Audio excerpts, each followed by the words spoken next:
napapanood niyong video, ipinagbabawal ipanood sa isang bata sa Cebu. Makikita rito ang isang batang babae. Nagsisisigaw. Nagpupumiglas. Hanggang sa napahandusay. Na parang bumabaluktot ang katawan.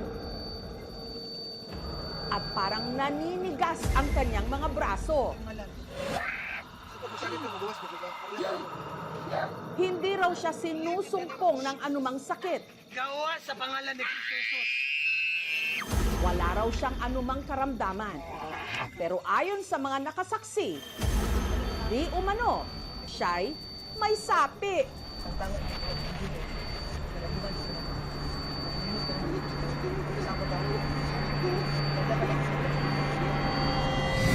At ang videong ito, iniiwasang ipanood kay Shane sa takot na baka may puwersang muling bumalik sa kanya dahil siya ang batang nasa video.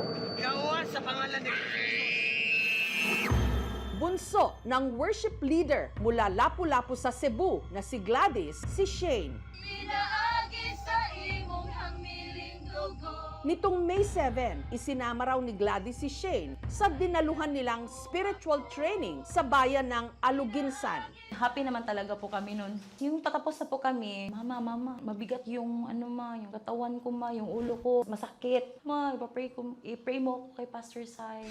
Pero habang ipini-pray over, bigla raw nag-iba ang kilos ng bata. Kung titingnan mo talaga, ma'am, hindi ko maisip na kayang gawin ito ng normal na tao. Akala ko nga, ma'am, sa time na yun ay siya ay lilipad. Ang paniniwala nila, si Shane sinapian ng demonyo. Kaya si Pastor Cyril agad nagsagawa ng deliverance o pagtaboy ng sapi. Gawa sa pangalan ni Jesus. Sa dami din ng nadaanan ko at sa dami din ng nakita ko, etong demon na ito ay wild talaga.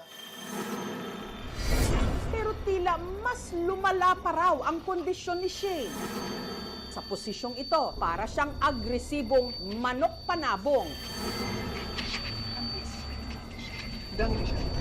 Binalot namin yung bata sa tela kasi para safety siya. Masakit talaga tingnan. Hindi ko lubos paisip na naranasan ng anak ko. Pila mo kabog dere. Kita jud una jud dere. Kasi ngalan. Ha? Dili na sila mo Kabigat. Ang nakadapa na noong si Shane, napahawak na lang sa kanyang ulo. Na para bang sinusubukang ikutin ito. Maghinahinay mo og kuan nila. Libanduan ka na ko ayo ang ulo. Maghinahinay mo og gawas ha. Maghinahinay mo og tangtang sa mga tawo sa ubos. Ha? Nagsabot ha. Ha? Musunod ka na ko, amadyo kay ka na ko. Libanduan ka na ko, tarungan na iyang kuan. Oh. Libanduan ka na ko pagtarong. Anara. Ito na ko ha. Anara ha. Musulti ko nimo. Mubalik mi dere. Tangtanga imong gawag kundiles. Kalayuhan dito na mo. Makalingon ka na mo dito sa langit. Kasabot ha? Ha? Kaila ka na ko, kaila ko nimo. Hanggang sa si Shane, Be pray, be delivered, delivered. Jesus. Come on. Go, guys. Jesus, my God. tuluyan nang nawalan ng malay. Territorial demonic authority na nagmanifest sa kanya. In short, galit na galit yung evil spirit sa atin kasi nga nung pinag-uusapan namin sa gabing ito, we are talking about to preach the gospel. Si Shane, maayos-ayos na ang lagay ngayon. Kwento niya, naglalaro lang daw siya noon nang meron siyang nakita.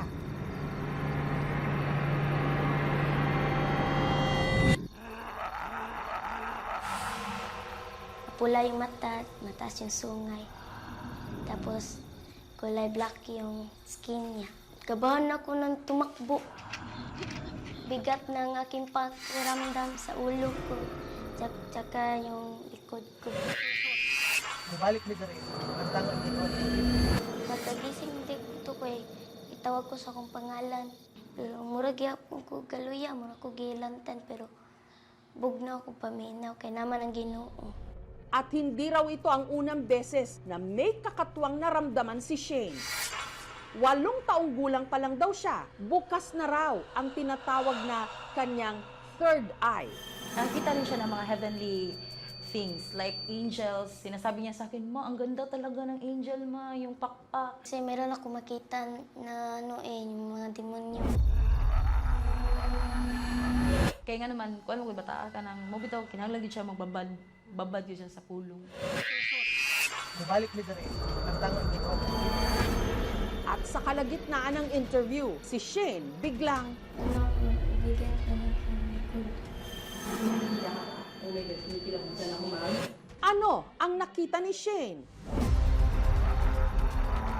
Pag bumigat, meron na nag-watch sa akin. Sinundan nga ba siya ng masamang espiritong di umano sumapit sa kanya? Mapapakrus ka sa sunod na mga nakakakilabot na nangyari sa aming pagbabalik. Gawa sa pangalan ni Kristo.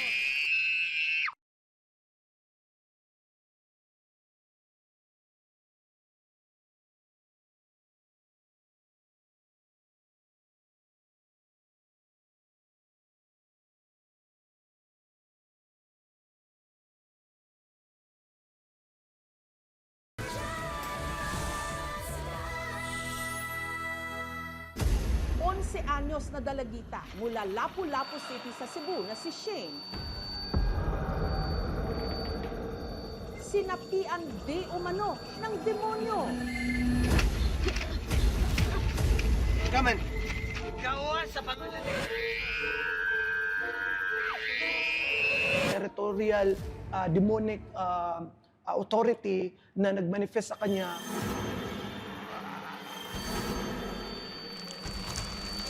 Pero ito ang hindi nila inasahan. Bigyan ka ng likod. Sa kalagitnaan ng aming interview kay Shane, muli siyang may naramdamang kakaiba. Pag bumigat, meron na nag-watch sa akin. Ngayon may nararamdaman ka? Oh my God, kinikilabutan ako, ma'am. Ayun, pakuan ha? Okay ka lang? Ay, paparusan nila ako. In Jesus' name. Ayun, nasalan niyo na lang muna, ma'am. Si Shane agad dinasalan ng mga spiritual leader. Relax ra iya mo na unaw kasing-kasing kay ma-stress man gud ya kababi tas daot or sa kuan nga mabuslot yang heart ni Inday. In Jesus' Kamusta ka? Okay na? Ano yung naramdaman mo kanina? Kasi yung background kasi biglang dumidilim. Mubalik mi diri, tangtangan imong gahom kung dili. Para kay Gladys, posible rin daw na malalim ang ugat ng pinagdadaanang ito ni Shane. Kasi miss din yan yung daddy niya kasi namatay na. Sobrang close niya sa daddy niya. Kaya sinasabihan ko naman po siya na huwag kang malungkot kasi kung love natin siya, mas love din siya ni Lord. Pinaintindi ko naman po sa kanya na may lubos pa na nagmamahal sa daddy mo, si Lord. Kaya kinuha siya agad. Pero iba naman ang pananaw ng isang child psychologist. Pwede nating tingnan seizure disorder, pero kailangan din nating malaman yung psychological basis natin. Kapag ang bata ay nag-undergo ng tinatawag nating stress, may mga previous na kaganapan sa buhay niya, sa buhay ng pamilya, na maaring maglagay sa kanya sa ganoong kondisyon. Mubalik mi diri, tangtangan imong gahom kung dili. Malaki yung kondisyon ng isang bata na mas paniwalaan niya kung ano yung mas madalas niyang nakikita. No? Yung mga paniniwala din ng magulang na dadala ng isang bata.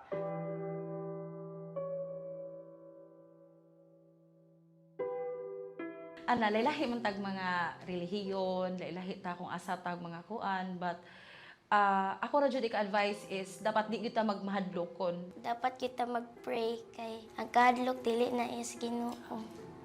Na. Sa ngayon, payapa na muli si Shane. Pero hindi sila nagpapakampante. Mubalik ko diri, tangtangan imong gahom aling tawo sa ubos. Ha? Dahil sa kanilang paniniwala, ang kampon ng kadiliman, hindi mo alam kung kailan muling aatake.